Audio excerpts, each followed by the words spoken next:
جی حضرت اسماء بنت ابی بکر رضی اللہ تعالی عنہ سے مروی ہے کہ سورج گرہن کے روز حضور نبی کریم رؤوف الرحیم صلی اللہ علیہ وسلم نماز کسوف سے فارغ ہو گئے تو آپ نے اللہ تعالیٰ کی حمد و ثنا بیان کی.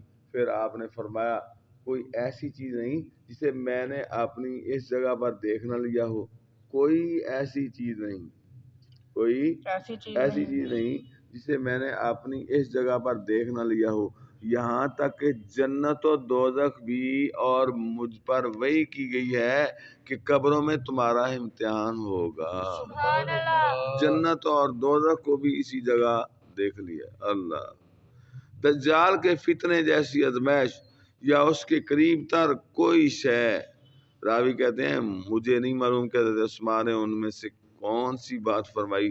تم میں سے ہر ایک کے پاس فرشتہ آئے گا، اس سے کہا جائے گا کہ شخص حضور نبی کریم رؤوف الرحیم صلی اللہ علیہ وسلم کے متعلق تو کیا جانتا ہے؟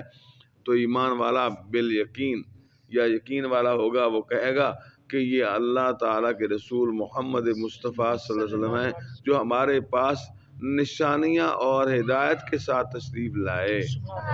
ہم نے ان کی بات مانی، ان پر ایمان لائے اور ان کی پیروی کی. اسے کہا جائے گا آرام سے سو جا، ہمیں معلوم تھا کہ تو ایمان والا ہے. اگر وہ منافق یا شک کرنے والا ہوگا، راوی کہتے ہیں مجھے نہیں معلوم کہ حضرت اسماء نے ان میں سے کون سی بات فرمائی، تو کہے گا مجھے نہیں معلوم، میں لوگوں کو جو کچھ کہتے ہوئے سنتا تھا وہی کہہ دیتا تھا.